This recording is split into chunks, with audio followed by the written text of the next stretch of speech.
நீங்க ஒரு லேப்டாப் வாங்க போகும்போது பிராண்ட் அண்ட் ஸ்பெசிபிகேஷன் மட்டும் பார்த்துட்டு வாங்காம நீங்க யூஸ் பண்ணக்கூடிய பர்பஸ் என்ன அப்படிங்கறத நல்லா தெரிஞ்சுட்டு வாங்குனீங்கன்னா நல்லாவே மணி சேவ் பண்ணி வாங்கிக்க முடியும். லேப்டாப்ஸை 2 பர்பஸ்க்கு யூஸ் பண்ணுவோம். ஸோ ஒன்று எடிட்டிங், கேமிங், 3D ஒர்க்ஸ் இதெல்லாம் பண்றதுக்கு யூஸ் பண்ணுவோம்.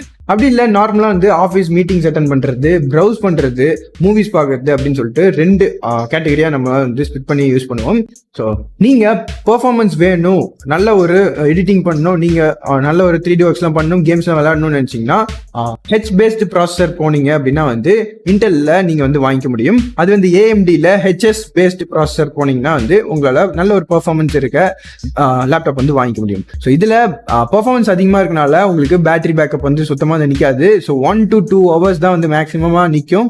ஸோ நீங்க கண்டினியூஸா சார்ஜ் போட்டு தான் யூஸ் பண்ற மாதிரி அந்த லேப்டாப் இருக்கும். ஸோ அதுவே இந்த பக்கம் நார்மலா ஒரு ப்ரௌசிங்க்கோ, ஆஃபீஸ் ஒர்க்ஸ்க்கோ, மீட்டிங்ஸ் அட்டன் பண்றதுக்கோ வாங்கணும்னு நினைச்சீங்கன்னா நீங்க டைரக்டா யூ பேஸ்டு ப்ராசஸர் போகலாம். ஸோ ஏஎம்டிலையும் சரி, இன்டெல்லையும் சரி, யூ பேஸ்டு ப்ராசஸர் எல்லாத்துலயுமே அவைலபிளா இருக்கும். இப்போ அமேசான் போயிட்டு நம்ம செக் பண்ணலாம். ஸோ நான் இப்போ எம்எஸ்ஐ லேப்டாப் எடுத்து வச்சிருக்கேன். ஸோ இதுல ஏஎம்டி பேஸ்டு ப்ராசஸர் இப்போ பார்க்கலாம். ஸோ ஏஎம்டி பேஸ்ட் ப்ராசஸர்ல மாடல் Ryzen 5க்கு அப்புறம் மாடல் நம்பருக்கு அப்புறம் யூன்னு சொல்லிட்டு மென்ஷன் பண்ணிருப்பாங்க. ஸோ இந்த யூ எதை மென்ஷன் பண்ணுறா, ஸோ பேட்டரி லைஃப் இருக்க லேப்டாப் அது அப்படிங்கறது மென்ஷன் பண்ணிட்டு, ஸோ நீங்க கேரி பண்ணிட்டு போறீங்க, அந்த லேப்டாப் அடிக்கடி சார்ஜ் பண்ண முடியாது, எனக்கு பெர்ஃபார்மன்ஸ்லாம் அந்த அளவுக்கு முக்கியம் இல்லை, எனக்கு ப்ரௌசிங்க்கும் ஆஃபீஸ் மீட்டிங் அட்டன் பண்றதுக்கும் நார்மலான ஒரு யூசேஜுக்கு தான் நான் மேக்ஸிமம் யூஸ் பண்ணுவேன் அப்படின்னா நீங்க தாராளமா யூ பேஸ்ட் ப்ராசஸர் இன்டெல்லையும் சரி, ஏஎம்டிலையும் சரி, ஸோ யூ பேஸ்ட் ப்ராசஸர் டைரக்டா தாராளமா போகலாம். ஸோ அதுவே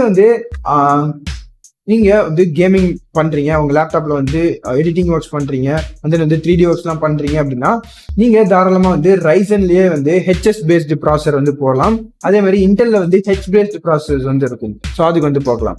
ஸோ பெர்ஃபார்மன்ஸ் தான் உங்களுக்கு முக்கியம், எனக்கு பேட்டரிலாம் அந்த அளவுக்கு 1 to 2 hours நின்னா போதும், ஸோ நார்மலான யூசேஜ் அப்போ 1 hour நின்னா போதும் அப்படின்னு நினைச்சீங்கன்னா, நான் எங்கனாலும் சார்ஜ் போட்டுக்குவேன் அப்படின்னு நினைச்சீங்கன்னா நீங்க தாராளமா H and HS based processor போறது ஒரு நல்ல விஷயமா இருக்கும். ஸோ என்ன பர்பஸ்க்காக நீங்க லேப்டாப் வாங்குறீங்கிறத சூஸ் பண்ணிட்டீங்கன்னா நீங்க ப்ராசஸரை டைரக்டா சூஸ் பண்ணிடலாம். அதை சூஸ் பண்ணிட்டு எல்லா பிராண்ட்ஸையும் நீங்க டைரக்டா செக் பண்ணி பாருங்க. 512GB SSD இருக்கும். ஸோ 8GB RAM கொடுத்துருப்பாங்க. அண்ட் தென் உள்ளே கிராஃபிக்ஸ் கார்ட்ஸ் இருந்துச்சுன்னா 4GB கிராஃபிக் கார்டு கொடுத்துருப்பாங்க. ஸோ இந்த மாதிரி சேம் ஸ்பெக்ல இருக்க எல்லா லேப்டாப்புமே சைட் பை சைடு வச்சு கம்பேர் பண்ணுங்க. ஸோ ரிவ்யூஸும் செக் பண்ணுங்க. அண்ட் தென் கம்பேரிசன் வீடியோஸ் யூடியூப்ல இருந்தாலும் நீங்க செக் பண்ணலாம். எதுக்கு ரிவ்யூஸ் நல்லா இருக்கு, நல்ல பெர்ஃபார்மன்ஸ் எதுல இருக்கு அப்படிங்கறத நீங்களே கம்பேரிசன் பண்ணி தான் கண்டிப்பா வாங்க முடியும். ஸோ இந்த வீடியோஸ் லைக் பண்ணிட்டு இந்த வீடியோஸ்க்கு ஃபாலோ, சப்ஸ்கிரைப் பண்ண மாதிரி. தேங்க்ஸ் ஃபார் வாட்சிங்.